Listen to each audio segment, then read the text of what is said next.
En este caso yo me voy a referir a un tema de administración aplicada y entiendo que puede ser algo en algún punto atractivo para ustedes porque me refiero a un sector en el que ustedes están involucrados como es la universidad, que ya sea en el rol de alumnos, docentes, personal de gestión, es algo que para ustedes no es una abstracción, sino que es un espacio concreto de actuación. La exposición trata de los dilemas de la gestión universitaria entre la discrecionalidad y las restricciones. Dentro de la universidad, que es una organización muy particular que ahora vamos a describir, yo me voy a dedicar a la organización académica, que tiene sus mayores particularidades. La actividad de gestión es más parecida a la estructura burocrática usual en los distintos ministerios u organismos públicos. En cambio, la organización académica sí tiene grandes particularidades y a ella me voy a referir yo. Voy a hablar de estructuras, algo que ustedes ven mucho en las distintas carreras, organigramas, etcétera.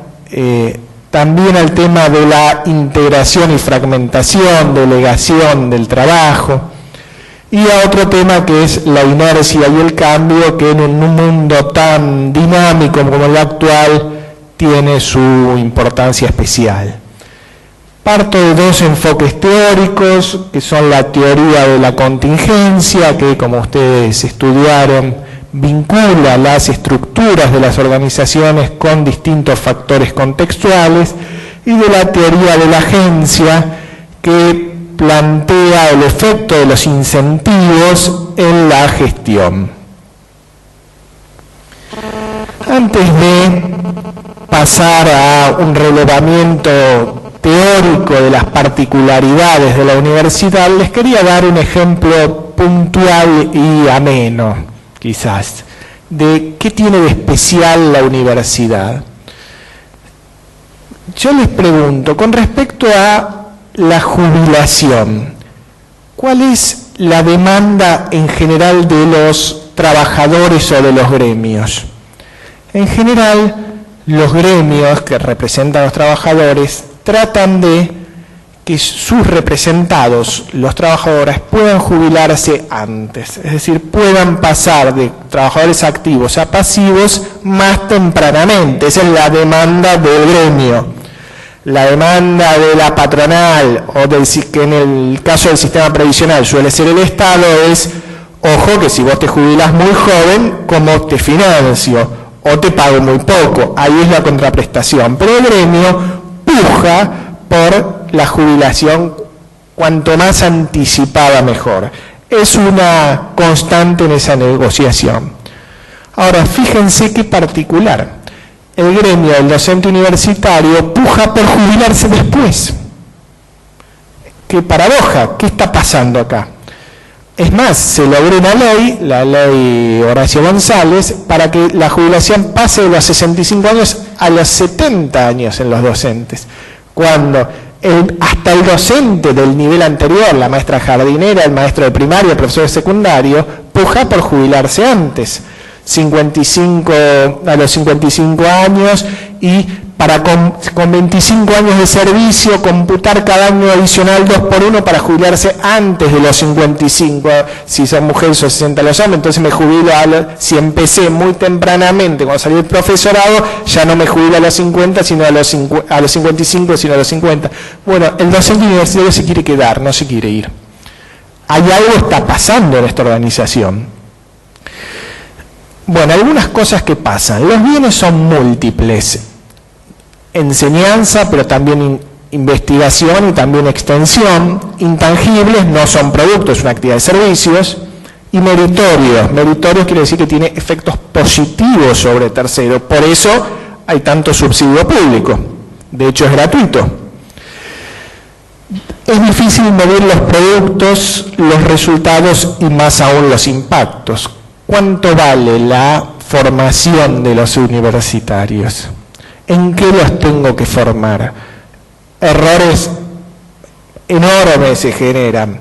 No se previó, pero para nada, la cantidad de gente que se iba a necesitar hoy en informática. Es decir, los que estudiaban hace 30, 40 años ni tenían esas carreras, y sin embargo hoy todo lo que es sistemas, computación informática se nos mete en toda nuestra vida.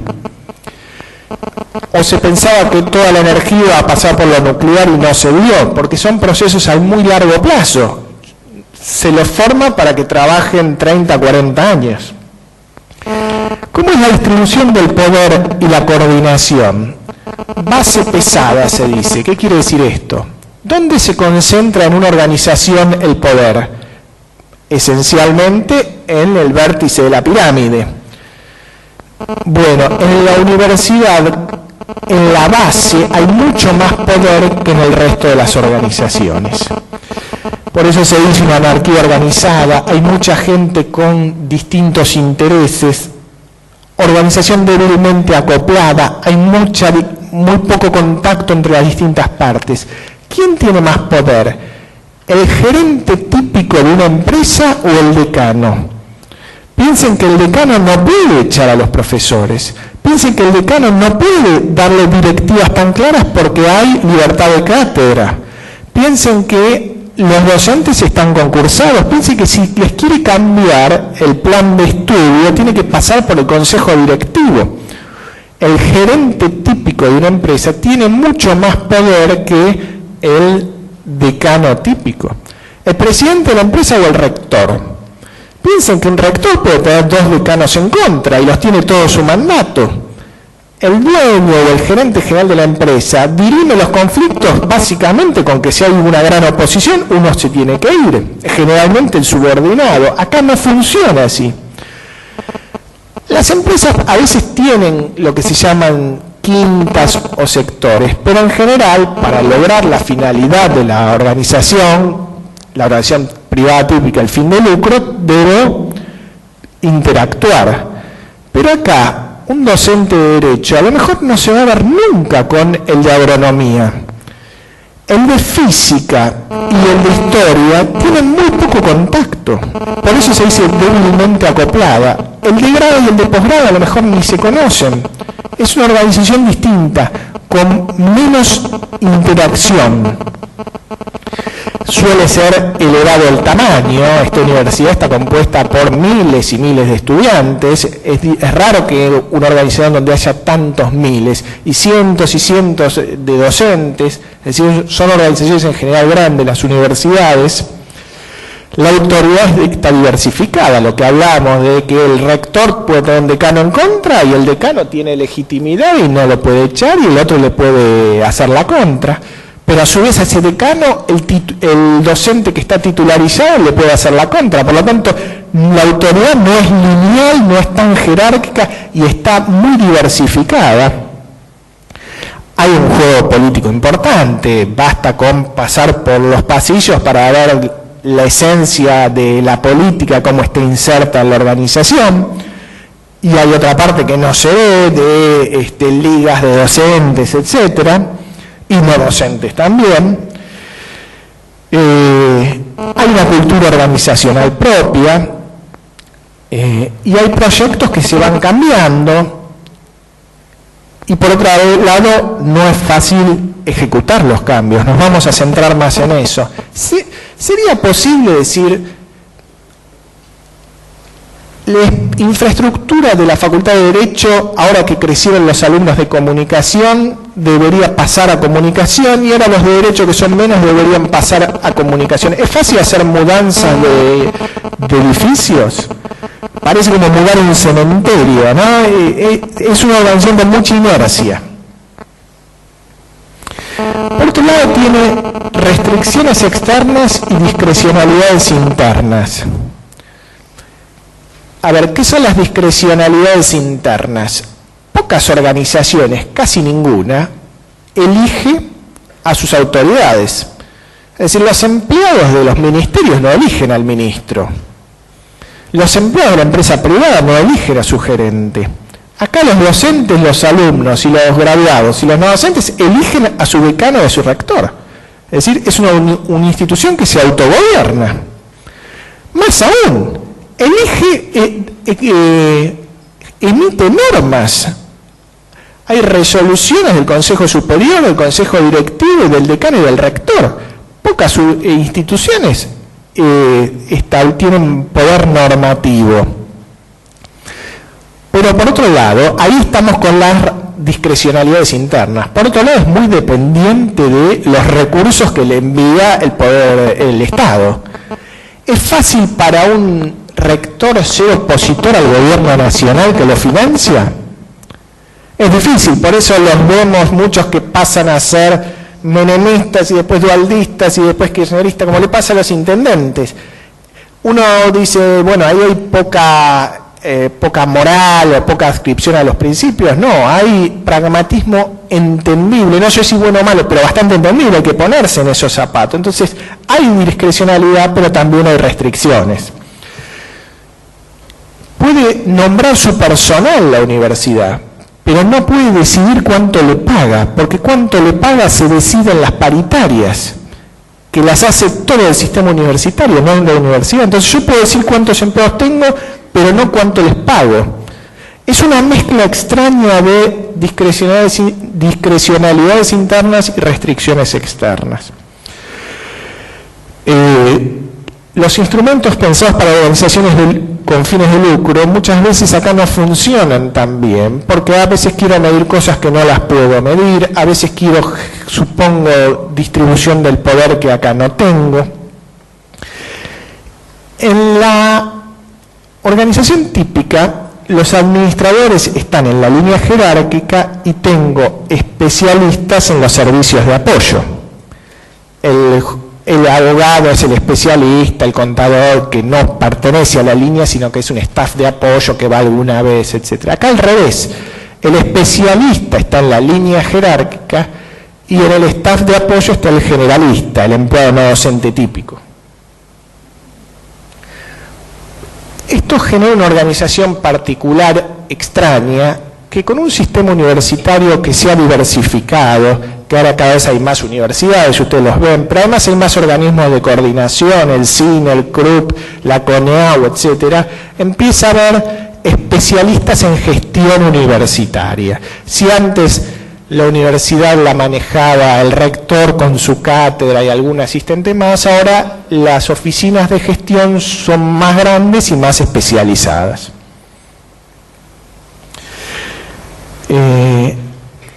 Muchos de ustedes deben haber leído a Mintzberg, que es un clásico de la administración, acá algunos me asienten, que tipifica distintos tipos de organización, la adocracia, la burocracia tradicional. La universidad es una burocracia profesional, se normalizan las habilidades de los docentes, no los productos, porque yo no puedo normalizar lo que sabe, porque no lo puedo... no tengo exámenes finales donde me hacen un control de calidad, eso no existe en la universidad. Hay en cada cátedra, pero no del producto final, no hay un examen final. Tampoco del proceso, porque hay libertad de cátedra. Lo que yo normalizo es la habilidad y en el concurso tengo ciertas exigencias, típico como son los hospitales también con los médicos. Lo que hablábamos antes, el núcleo de operaciones, la parte de abajo de los docentes tiene mucho poder. Y después muy descentralizada, hacia la parte de abajo que tiene mucho poder y hacia los costados, las facultades, gran parte del poder está descentralizado. ¿Cuáles son las estructuras? ¿Cómo se agrupan los trabajadores? Por un lado se agrupan en cátedras. Acá hay lo que se llama la polisemia. Uno habla de cátedras, va otro y dice mi cátedra, etcétera. Pero en la cátedra hablamos siempre de lo mismo. Piensen, una cátedra puede ser unipersonal, la cátedra es una persona, o puede tener decenas de personas. Puede ser la cátedra única que dicta una materia, puede haber cátedras paralelas. Yo puedo cursar con A en la cátedra A o en la cátedra B. Puede estar a cargo de una materia o de parte de una materia, o de varias materias correlativas o de varias materias no correlativas. Es decir, hablamos de cátedra, pero en realidad, desde el punto de vista organizacional, eso puede ser cosas muy distintas. Después, hay facultades, universidades que no están organizadas por cátedras, están organizadas por áreas, es decir, por varias cátedras, que es un espacio mayor que la cátedra. A veces los concursos se hacen por áreas. Por ejemplo, la Facultad de Ciencias Exactas de la UBA no tiene áreas y no tiene cátedras, eso no existe. Lo que tiene son departamentos, es decir, por una unidad mayor de conocimiento. Entonces el docente pertenecería al departamento de contabilidad, no a una materia, y podría ser asignado a distintas materias. Luego, supongamos que hay cátedras. Las cátedras se agrupan después en carreras, todas pertenecen a una carrera o a un departamento. Son formas de organizar, distintas formas de organizar al cuerpo docente. Después puede haber facultades. Esta universidad tiene facultades, pero no todas las universidades tienen facultades. Si uno va a la Universidad Nacional del Sur, no existe la facultad. Usted me va a decir, bueno, ¿yo cómo curso? Si yo soy alumno de contador en la Universidad Nacional del Sur, ¿no pertenezco a la Facultad de Ciencias Económicas? No, porque no existe. Yo pertenezco a la Universidad Nacional del Sur, soy alumno de la carrera de contador. Pero los docentes no son de la facultad porque no existe, son de la universidad. Entonces, contabilidad me la dará el departamento de contabilidad o costos, pero matemática, el departamento de matemática, que le da también a los ingenieros o a los matemáticos. Y derecho me la dará el departamento de derecho, que le da también a los que estudian la carrera de abogacía. Es decir, no hay una sola forma de estructurar la universidad, hay muchas y muy diversas. Acá les quiero mostrar un ejemplo. Yo tomé como caso de estudio al de la UBA, porque es una universidad grande y compleja, pero esto se replica en muchas universidades. No sé si ustedes llegan a ver el cuadro. ¿Yo puedo sacar esto y yo?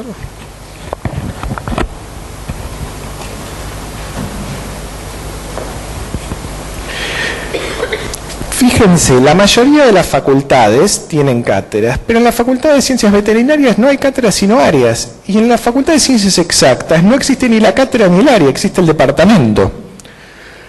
Luego, ¿cómo se agrupan esta unidad primaria de nivel 1, en la cátedra, el departamento del área? En la Facultad de Arquitectura, los docentes no pertenecen a departamentos porque no los hay, pertenecen a las carreras, la carrera de arquitecto, diseño. En la Facultad de Ciencias Sociales, pertenecen a la carrera de comunicación o a la carrera de ciencia política o sociología. Pero en la Facultad de Ciencias Económicas pertenecen a los departamentos, contabilidad, economía, derecho. Es decir, distintas formas de agrupar al cuerpo docente.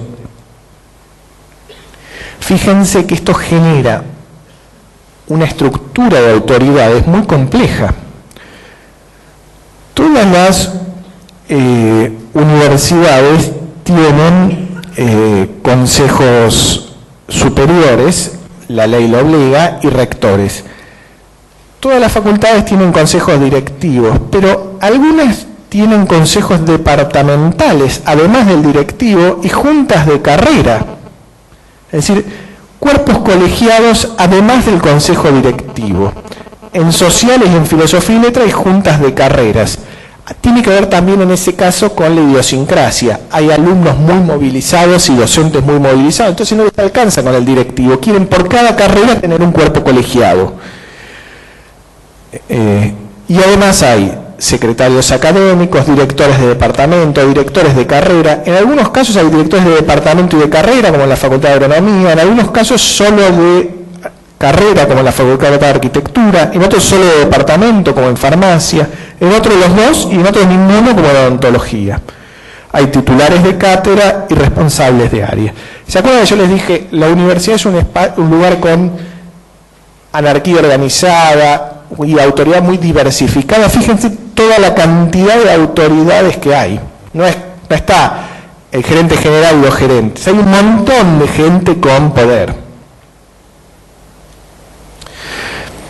Algunas relaciones que hace la teoría de la contingencia, fíjense, donde hay además del consejo directivo, otro consejo, otro cuerpo colegiado. En las facultades con más carreras, porque si hubiera una sola carrera, se solaparía sus actividades con el consejo directivo. Ahora, si hay varias carreras, yo puedo querer una junta solo para sociología, no solo para ciencias sociales, o para antropología, no solo para humanidades. Donde hay más presupuesto, docentes de dedicación exclusiva están más propensos a participar de los consejos, y más investigación, hay más actividades. ¿Dónde hay más cátedras paralelas? En las facultades con más alumnos, porque allí hay más espacio para abrir el cuerpo docente. ¿Dónde hay universidades agrupadas por departamentos? Yo le decía la Universidad Nacional del Sur, y otras agrupadas por facultades como la Universidad de Lomas de Zamora o la Universidad de La Matanza. ¿Dónde hay más una agrupación por departamento, como en Luján o en la Universidad del Sur? En las más nuevas, fíjense, esto está en Mitzvah, lo van a ver, y en otros autores, hay modas organizacionales, ¿no? Hay veces que se pone de moda determinado tipo de organización, a veces se pone de moda otro. Las más nuevas llegaron más con la moda de las departamentalizadas, pero también tiene que ver con ser más pequeña. Si una universidad más pequeña puede tener un departamento de matemática que le dé a toda la universidad. Una muy grande sería un departamento elefantiásico, entonces tiene que partirse en facultades. Esta universidad ya tiene un tamaño que es lógico partirse. Y la investigación hace más propensa la existencia de una organización por departamentos. Ahora, quería pasar a otro tema, que es el de los cursos. Fíjense que la unidad de trabajo en general del docente, en gran medida no es el alumno sino el curso, sobre todo desde la planificación. Uno dice el costo por alumno de la universidad A frente a la universidad B. Ahora, si ustedes fueran autoridad, ¿les cuesta el alumno o les cuesta el curso? Fíjense, ellas dos están juntas. A mí me cuesta a ella, si ellas van a la misma materia, ¿me cuesta distinto darle a ella que a ella? ¿O les doy la materia a las dos juntas? Fíjense, si tengo 10 alumnos, ¿cuál es el costo del curso de 10 alumnos? El aula, el docente, un ayudante, supongamos. Si en lugar de dar 10 hay 15, ¿el costo es distinto? En principio no, porque al docente le pago el mismo salario y al ayudante también. Hay un momento en que no me entra al aula y tengo que hacer un curso paralelo, pero mientras tengo un mismo curso, voy a tener el mismo costo, la misma luz, la misma infraestructura, los mismos docentes. Entonces, en realidad, lo que cuesta son más los cursos que los alumnos. El título tiene otra fotocopia, pero la mayoría de los costos van dados por el curso más que por el alumno. También pasa en los niveles inferiores. Un colegio secundario, ¿me cuestan los alumnos o me cuestan las divisiones? Básicamente el costo está asociado a la división. El gran costo, que es el costo salarial. Entonces vamos a ver algunas particularidades de los cursos. Y la universidad tiene una enorme complejidad en los cursos. Hay cursos teóricos, hay cursos teóricos prácticos, hay seminarios, a veces hay trabajos finales al final de las carreras, hay talleres. Si uno va a la Facultad de Arquitectura o de Artes, los ve a la gente trabajando en mesadas, es otro tipo de trabajo. Hay actividades de laboratorio, cuando uno va a las vinculadas a farmacia, bioquímica, odontología, medicina, tiene otro tipo de transmisión del conocimiento. Hay tesis, hay prácticas profesionales, es decir, la modalidad de los cursos no es homogénea, hay distintos tipos de cursos. Hay tamaños de los cursos distintos. Y ahora yo les pregunto a ustedes, ¿por qué un curso debería ser más grande o más chico? Esto es un tema que a mí me apasionó tempranamente.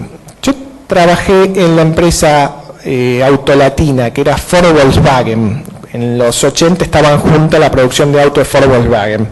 Entonces teníamos la producción de autos, ¿no? ¿Qué necesito para producir un auto? Necesito un motor, necesito 4 ruedas y la rueda de auxilio, etcétera, etcétera, etcétera. Una palanca de cambios.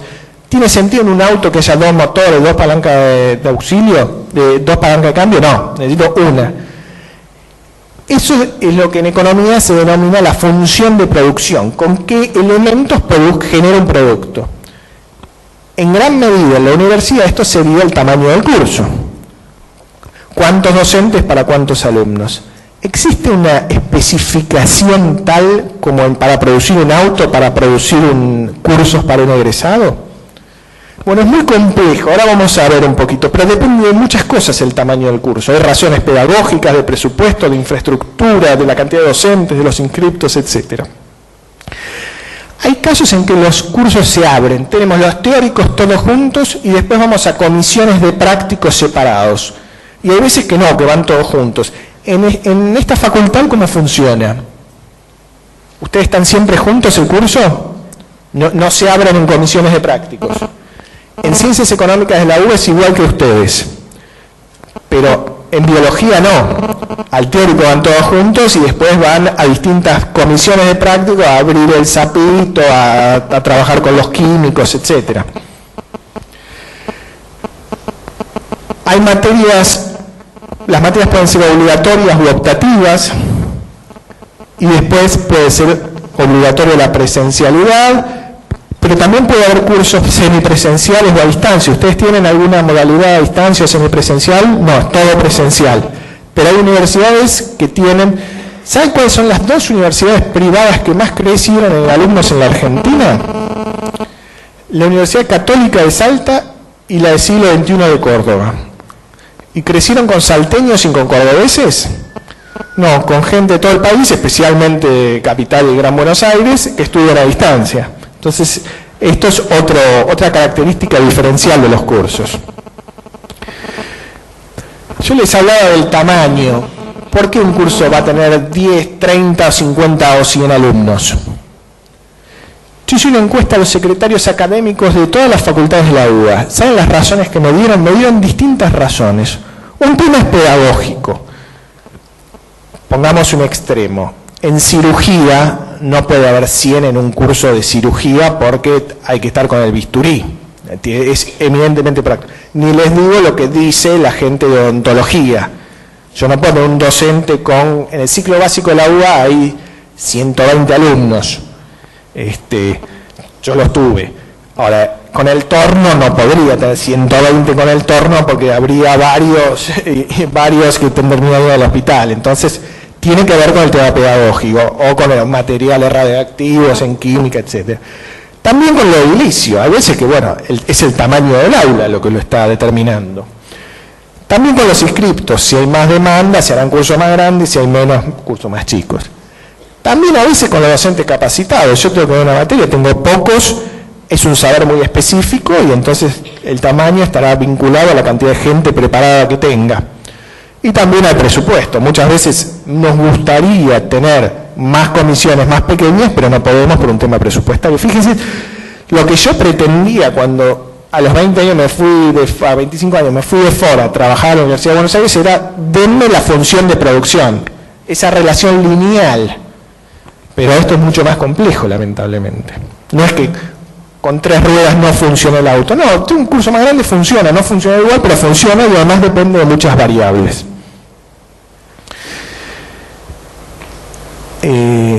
La desagregación de los cursos, esos que les decía, el curso tiene teórico junto y se abre, está muy vinculada a tener facultades pequeñas, con más presupuesto y sobre todo experimentales. Cuando yo tengo temas experimentales, el tubo de ensayo, el animalito, el torno, etcétera, ahí necesito abrirlo en cursos más chiquitos para los prácticos.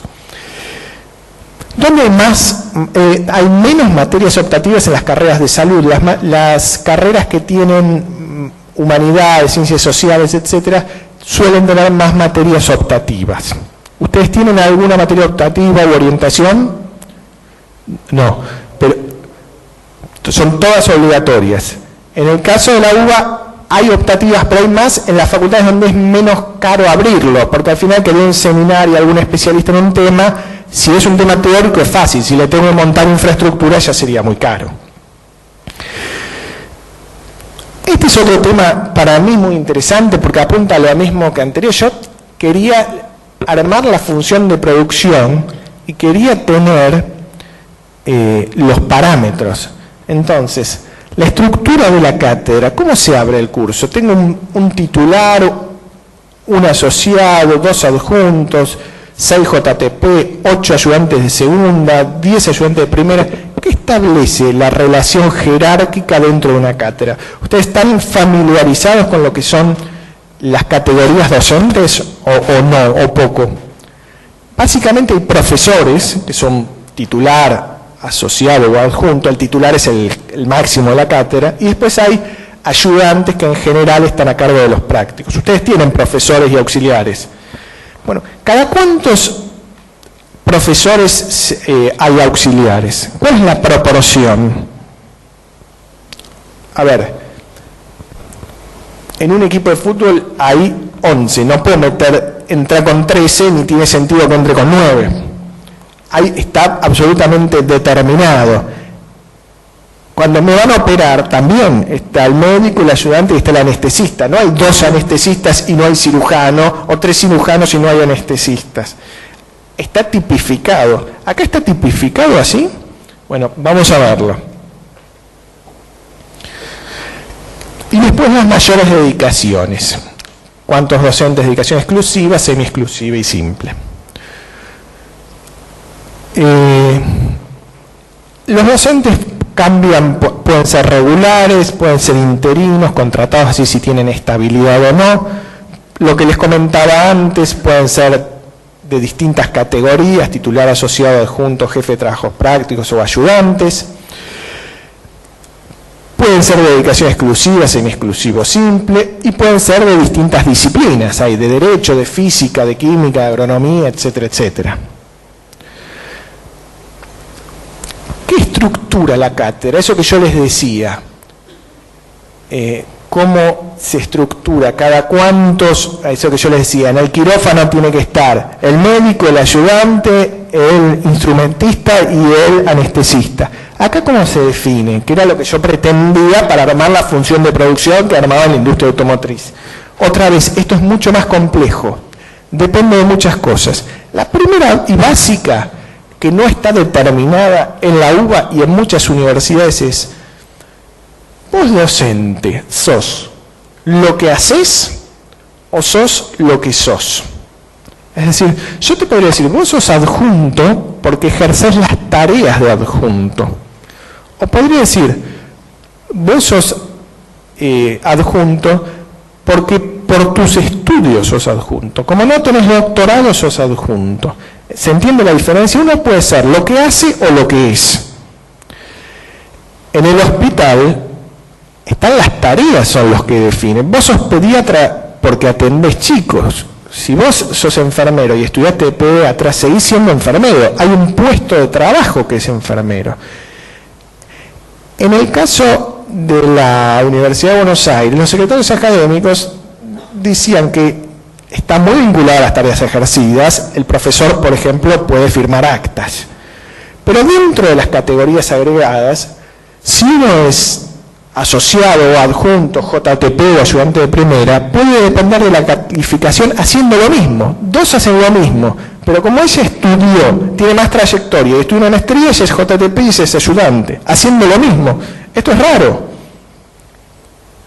También tiene que ver con la disponibilidad de presupuesto. Vos deberías ser asociada, pero como no tenemos presupuesto, sos adjunta.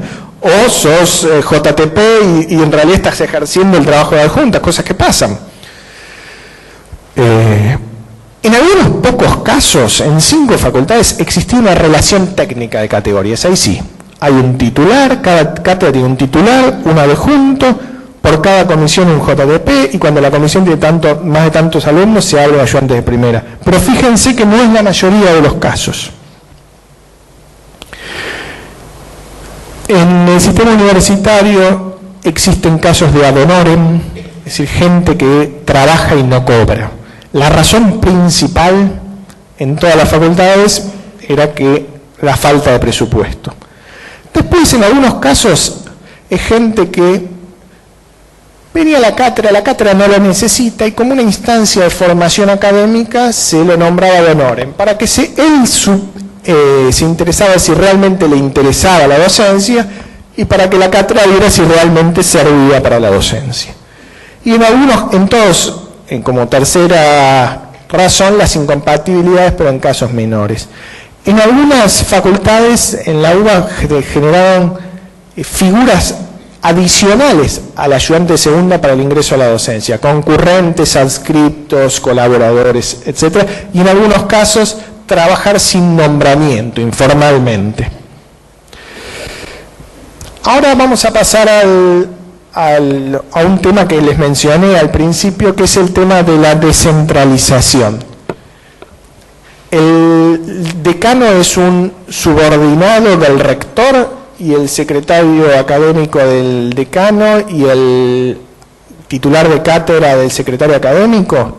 Lo que yo les decía no es tan así, porque el rector no lo puede echar al decano. El decano lo votaron los alumnos docentes y graduados de su facultad y tiene un grado de autonomía importante en su facultad. Probablemente ustedes terminen la facultad y no conozcan a los de agronomía. Nunca se hayan cruzado. Probablemente no cursen ni una materia juntos con los de ingeniería o con los de abogacía. En general, en una empresa uno conoce a la gente de otros sectores, más o menos, pero acá está muy descentralizado. Incluso los docentes a veces no se conocen. ¿Por qué pasa esto? Por varios factores. Por un lado, el elevado número de facultades. Si hay muchas unidades, tienen menos vínculo. Por otro lado, son unidades de tamaño grande, por lo tanto, es difícil cuando las unidades son grandes, tienen más autonomía. Es decir, Uruguay es un país que no necesita tener provincias porque es muy chiquito. Argentina ya no se podría manejar sin provincias. Por otro lado, la diversidad de las tareas. Tiene poco que ver un historiador con un agrónomo, con un veterinario. No tiene mucho sentido porque ganarían poco de esa interacción. Un físico y un filósofo a veces son lenguajes muy distintos. Cada facultad tiene autoridades con legitimidad propia, votado por sus claustros, idiosincrasias particulares. Cuando un antropólogo habla con un informático, a veces es como si hablaran en idiomas distintos, ¿no? Tienen culturas muy especiales. Por otro lado, si son tan distintos y cada uno es grande, que cada uno se maneje por su lado, darle flexibilidad. Hay disciplinas profesionalistas que luego van a ir al mercado laboral, el derecho, las ciencias económicas típicas, y otras son más de investigación. El filósofo trata de estar en la academia toda su vida. En algunos casos hay dispersiones geográficas y, por un lado, el trabajo académico. En general, los académicos son gente que les gusta muy poco la subordinación. Una cosa linda del trabajo académico es que uno adquiere un grado de autonomía importante. Si uno trabaja en una empresa, está supervisado muy directamente por su superior jerárquico. Si uno es docente, una vez que cierra la puerta del aula, tiene mucho espacio para manejarse autónomamente. Y es más, la cátedra decide su programa, desarrolla su proyecto de investigación. Eso hace a la descentralización, a la separación. Por otro lado, cada vez hay más especializaciones, ¿no? Los médicos se especializan y después hacen la especialización de la especialización. Y la especialización de la especialización. Entonces, todo eso lleva a la desagregación. Ahora, algunos factores hacen que también sea bueno pertenecer al núcleo común. Si hay recursos comunes, me conviene pertenecer a la Universidad Nacional de Lomas de Zamora, porque si yo fuera el Instituto Universitario, Facultad de Ingeniería, tendría un reconocimiento social menor y no podría tener el campus. Entonces, si hay recursos comunes y la biblioteca, etcétera, me conviene tenerlos. A veces hay normas comunes, a veces puedo interactuar entre facultades, me conviene pertenecer a una universidad y tener un vecino con el que me vinculo poco, pero a veces lo necesito y llamo a un decano al otro decano, etcétera. Si tengo un legado prestigioso, decir yo soy un docente de una universidad nacional no es lo mismo que decir de un instituto, entonces me conviene pertenecer al legado prestigioso. Puedo compartir otros ámbitos institucionales, voy al colegio profesional, etcétera, al ministerio, y digo, pertenezco a la universidad, no a una facultad. Puede haber infraestructura central, no sé, biblioteca, un aula magna central, un campo de deportes, y ahí me conviene pertenecer a la entidad mayor. Y, por supuesto, la centralización tiene que ver con la economía de escala.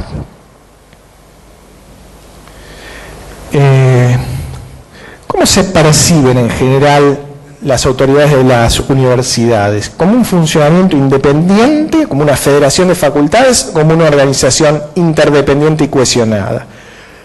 Más como una cosa muy independiente. Fíjense que muchas veces los alumnos dicen, yo voy ¿a dónde vas? Me voy a la facultad.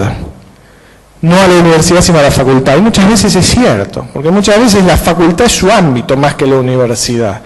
Entonces, por eso muchas veces se perciben como un lugar independiente. A veces un intermedio y en pocos casos como una organización cohesionada.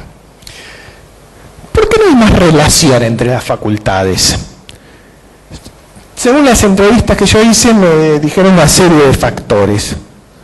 Es difícil vincularse, el elevado tamaño, ya bastante problema tengo en mi facultad, difícil vincularnos entre las facultades si nos tenemos que vincular, además con los agrónomos y con los historiadores y con la otra facultad sería muy complicado.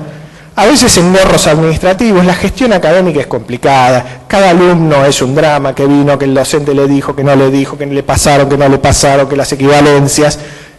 Entonces, bueno, cada uno se dedica a su partecita. En algunos casos dicen que había poco aporte recíproco. Es decir, facultades complementarias pueden tener sentido que se vinculen. A lo mejor el de económicas con el de ingeniería, administración y ingeniería industrial pueden tener un vínculo. Con el agrónomo no sé si tiene mucho sentido, con el veterinario, menos con el médico porque tiene poco que ver. Entonces, a veces no tiene mucho sentido que se vinculen algunas facultades, el historiador con el veterinario, porque realmente ganan poco. Y en algunos casos la separación física, en el caso de ustedes no, porque tienen la suerte de tener una universidad que es un campus, entonces hay menos separación física. Si bien hay edificios, están dentro de un campus. Hay universidades que están en lugares muy separados. La UBA es un caso, entre Ciudad Universitaria y la Facultad de Ingeniería hay un trecho muy largo. Este es un tema para mí interesante. Acá la pregunta fue, cuando hay concursos docentes, ¿se prefieren docentes de la casa? ¿Y de la casa de la propia facultad, no de la propia universidad? ¿O que gane el mejor? En algunos casos no tiene mucho sentido el planteo. A ver, para la materia endodoncia de la Facultad de Odontología solamente puede ser materia un odontólogo. Por lo tanto, podría ser otra universidad, pero no podría venir alguien de otra facultad, porque eso solo lo saben los odontólogos, es muy específico. Pero en otros casos no. Historia en ciencias económicas la podría dar un historiador. Más aún, matemáticas, ¿quién la da mejor en ciencias económicas? ¿Un buen economista? ¿Un matemático o un ingeniero? Acá hay una discusión muy grande, o un contador que sepa mucho, porque dicen las aplicaciones, cuando hagan los ejercicios, el contador va a hacer ejercicios más útiles para el alumno de contador. Eso va a decir el contador. El matemático va a decir, pero probablemente en matemática tenga una formación más amplia el matemático. Y ahí tenemos una discusión bastante grande. Esta facultad, por ejemplo, tiene materias ustedes tienen derechos, que supongo que deben dar básicamente abogados. Ustedes tienen materias de matemáticas. Ahí se la pueden dar varios. Ustedes tienen materias de historia. Es decir, uno empieza a tener distintas materias. La pregunta fue, ¿hay una preferencia por los egresados de la propia facultad o por todos igual y que gane el mejor? En el caso de la UBA fue casi mitad y mitad. En arquitectura hay una preferencia marcada por los egresados de la facultad. Al punto que dan historia de arquitectura, la dan los arquitectos, matemática, la dan los arquitectos. Pero ¿cómo? Si tenés al lado a los matemáticos. No, pero ellos prefieren que la hagan los arquitectos, porque dicen que tienen mejor las aplicaciones.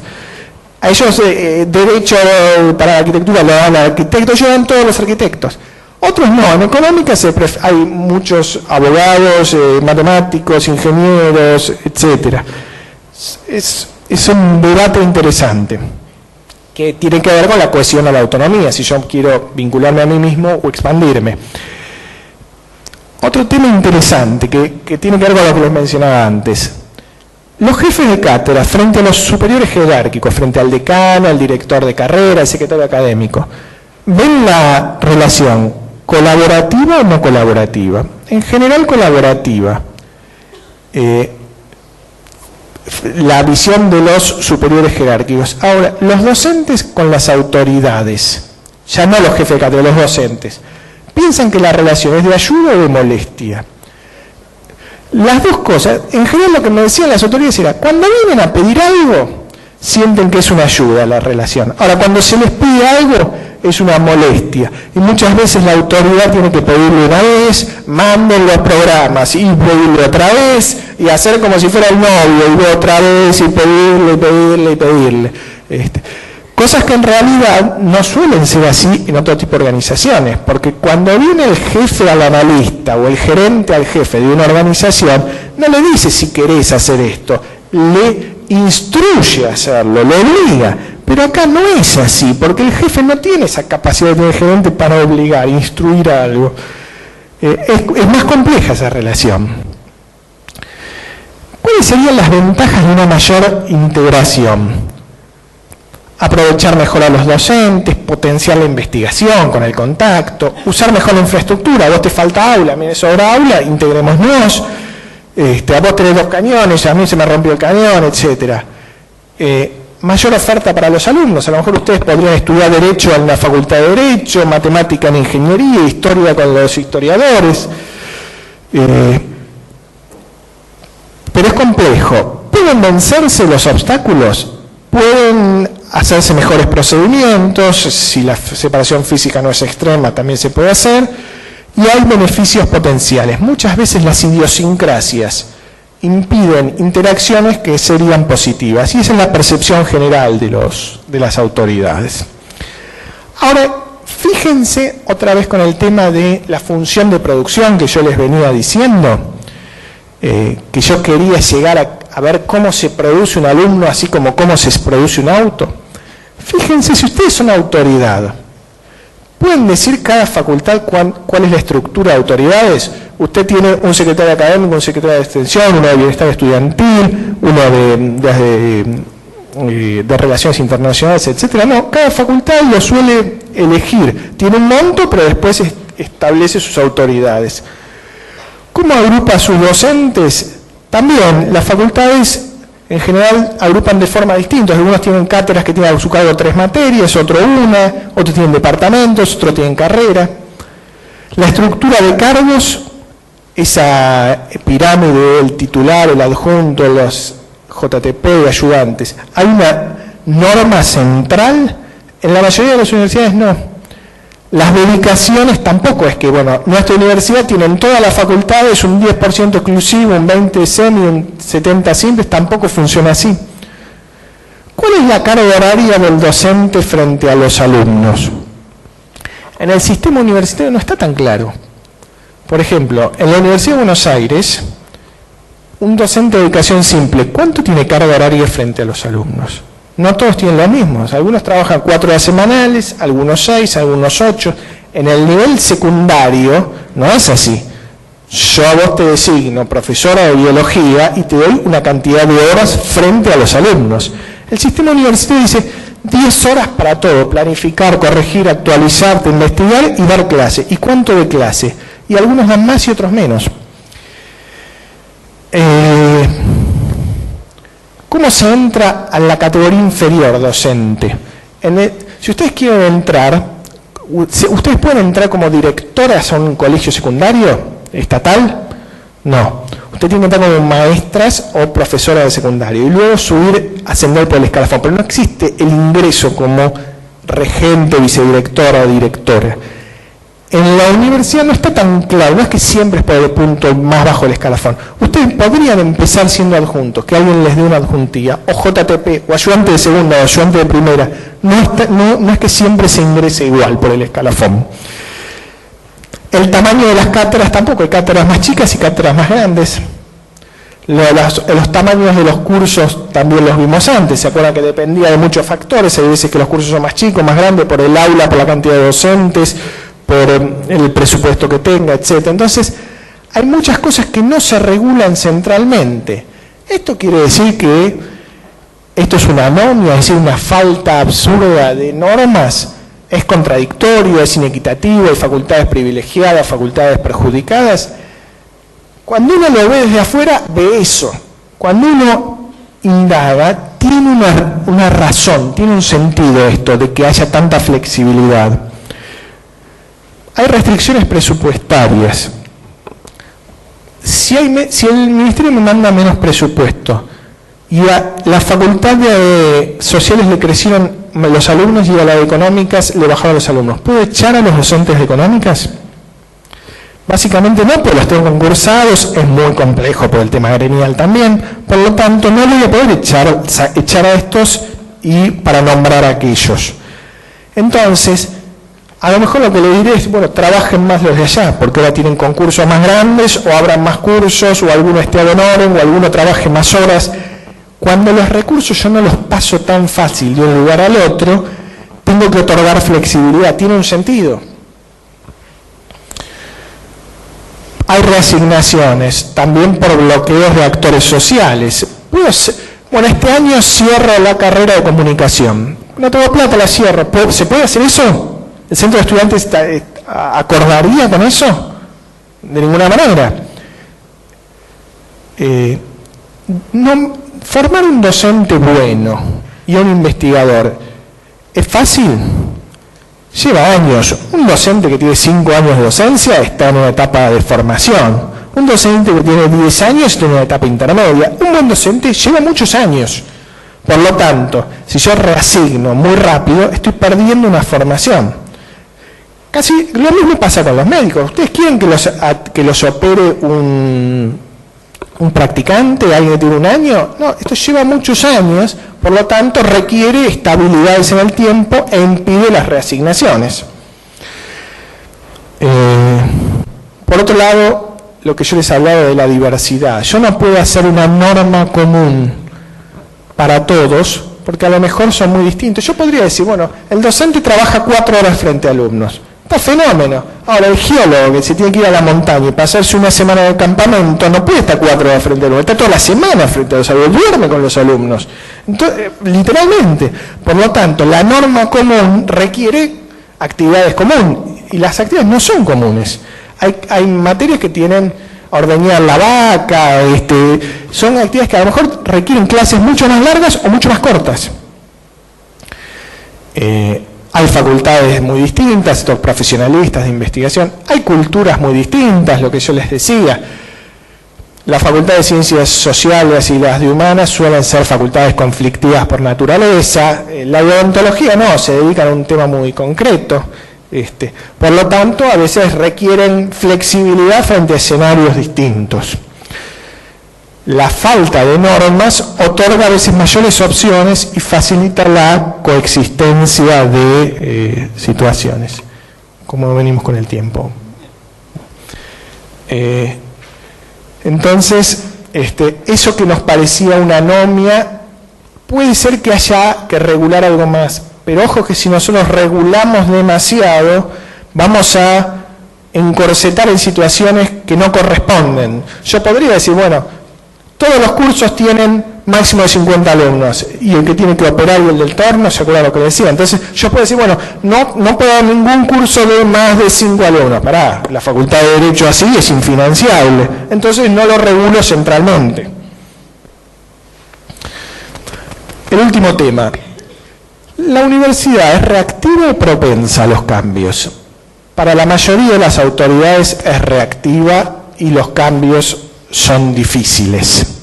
¿Por qué son difíciles los cambios en la universidad? En general se perciben los beneficios menores que los costos. Supongan que ustedes son el decano de la facultad y deciden que ahora hay que tener menos matemática y más historia, o menos contabilidad y más derecho, lo que fuere. ¿Va a ser fácil echar a ellas 4 y nombrar a otras 4 que están afuera? Va a ser muy conflictivo, ¿no? Imagínense. Por lo tanto, los beneficios en general son menos valorados que los costos. Los actores sociales en general son reactivos a los cambios. Muchas veces los cambios requieren presupuesto. Los cambios para mejorar, para hacer cambios y mejorar, sobre todo en la etapa de puesta a punto, cualquier actividad necesita dinero. Y las universidades suelen tener importantes restricciones de recursos. La universidad en particular, porque la universidad es un nivel educativo que tiende a masificarse. El nivel primario crece con la población, digamos, con el aumento vegetativo de la población. La universidad no, porque la universidad estudia cada vez más gente, porque partió de mucha gente que estudia. Yo en general les pregunto a los cursos, ¿cuántas abuelas de ustedes estudiaron? Piensen ustedes, ¿cuántas abuelas de ustedes estudiaron en la universidad? Seguramente muy pocas. Cada vez estudia más gente. Seguramente si yo les dijera, levantarían la mano muy pocos. Si les dijera padres, algunos más, y ustedes están todos acá. Eso hace que cada vez la universidad, hasta que se masifique casi universalmente, va a requerir más recursos. Por lo tanto, si necesita más recursos para crecer, es muy difícil que además tenga recursos para hacer cambios. Además hay temas de coordinación, la gestión académica es muy complicada y hacer cambios es muy costoso. O sea, la rutina es complicada, los cambios más todavía. Algunos hablaban del ejercicio transitorio de los cargos, que uno es decano por 4 años o rector, etcétera, y el beneficio tendría otro. En general no fue mencionado. La literatura habla de eso, por lo menos en las entrevistas no surgió como un tema del todo relevante. Como conclusión, yo les diría que la universidad es una organización que crece con el tiempo, es claro, pero además no crece estáticamente porque en parte crece para satisfacer las vocaciones de ustedes y en parte para demandar una sociedad y un mercado laboral cambiante. Por lo tanto, necesita crecer y necesita adaptación. Esto requiere una gestión adecuada a esos desafíos y es muy complicado porque fíjense que es una organización poco lineal, fíjense todas las faltas de linealidades que yo les señalé. Entonces lo que vamos a requerir son buenos administradores. Para eso los estamos formando ustedes.